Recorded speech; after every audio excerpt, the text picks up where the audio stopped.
میں لطیف انداز میں بیان کرنا چاہتا ہوں. میاں منشا صاحب یہاں پر تشریف فرما، ان کے بھانجے آئے ہوئے تھے ایک میٹنگ میں. تو یہ ہمارے جو ریفنڈز ہیں ان کو آرڈرز دیے ہوئے کوئی 3 دن گزرے تھے. تو میں نے کہا کہ آپ کو ریفنڈ مل گیا ہے؟ کہنے کا کہ وزیر اعظم ابھی مجھے فون نہیں آیا. تو یہ بیٹھے ہوئے تھے چیئرمین FBR، تو انہوں نے فرمایا کہ ہم نے تو اپنا ریفنڈ بالکل دے دیے ہیں. تو میں نے کہا پھر میاں صاحب ابھی تک کیوں نہیں آیا؟ تو نے کہا پتہ نہیں بس آ جائے گا. وہ دبے لفظوں میں بات کر رہے تھے کہ شاید اگر مٹھی گرم کسی کی نہیں ہوئی یا کیا اور معاملہ مجھے پتہ نہیں ہے، لیکن اب 65 ارب روپیہ اب ان کو پہنچ چکا ہے. یہ میرا خیال میں اس کو اب ہم نے روٹین بنانا ہے، اس میں کبھی تاخیر نہیں ہوگی چیئرمین صاحب. اور میری آپ سے بھی آپ کی خدمت میں گزارش جناب وزیر خزانہ صاحب کہ اس میں اب کوئی تاخیر نہیں ہوگی، یہ کوئی بہانہ نہیں ہوگا. ریفنڈز ٹائم پر ملیں گے اور اس میں آپ فائنانس منسٹر صاحب کو یہ نہیں کہیں گے جناب ہم آپ کو یہ دے رہے ہیں ابھی آپ اپنے یہ اس کو دکھا لیں. This will not happen now. Is it a commitment? اونچی بات کریں نا، ادھر منہ کر کے بات کریں مہربانی کر کے.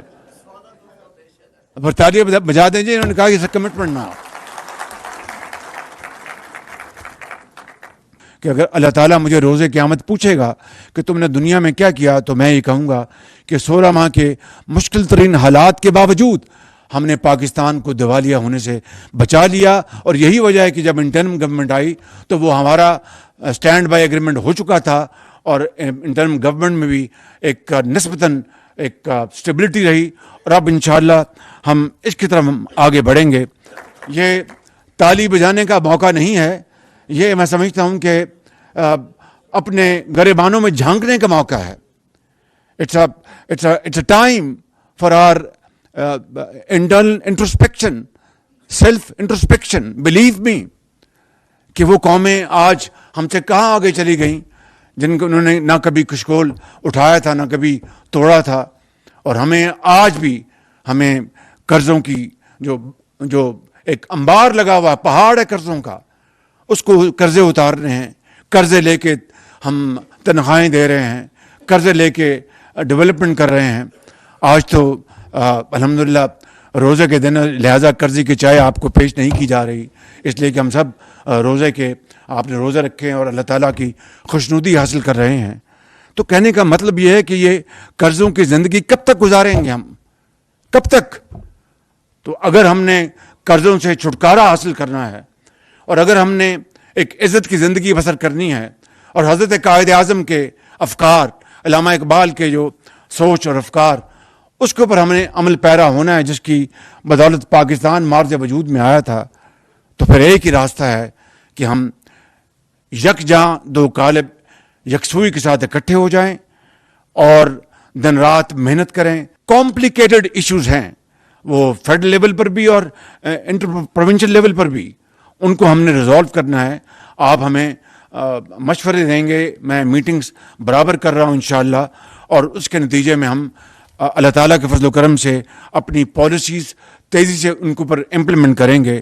دن رات جب سے میں نے یہ حلف اٹھایا، آج 25 دن سے زیادہ ہو گئے ہیں، مجھے اور کوئی کام نہیں ماں سوا اس طرح کہ ہم نے معیشت کو کس طرح ٹھیک کرنا ہے، قرضوں سے کس طرح نجات حاصل کرنی ہے.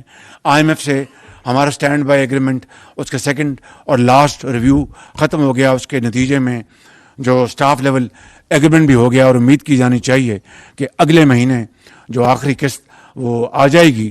اور پھر ایک اور IMF پروگرام ہمیں کرنا ہے، اس کے بغیر گزارا نہیں.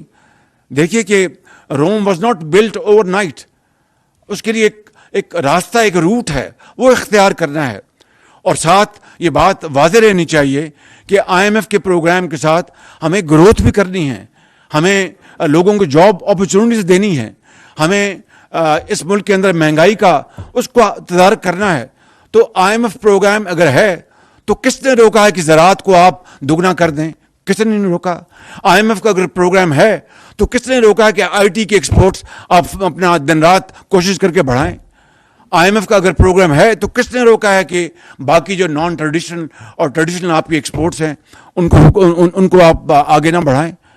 یہ دونوں چیزیں اکٹھی ہو سکتی ہیں. ضرور IMF کے پروگرام میں آپ کی کچھ لمیٹیشن ہوتی ہیں، لیکن آپ کی جو جو چیز آپ کے اختیار میں ہے اس کو آگے بڑھانے کے لیے ہم آئی ایم ایف کا بہانہ نہیں بنا سکتے. آئی ایم ایف کا جو پروگرام ہے وہ ایک اسٹیبلٹی کے لیے میکرو لیول پر، لیکن جب تک کہ ہم گروتھ کو آگے نہیں لے کے جائیں گے، جاب اپرچونیٹیز کریٹ نہیں کریں گے، میں سمجھتا ہوں کہ ہماری اس حکومت کا جو ہمارا جو ذمہ داری ہے، رسپانسبلٹی، وہ یہی ہے کہ میکرو لیول پر ہم اسٹیبلٹی لے کے آئیں اور گروتھ کی طرف ہم آہستہ آہستہ بڑھیں، اور جو مہنگائی اور دوسرے جو معاملات ہیں ان کے اوپر گہری نظر رکھیں.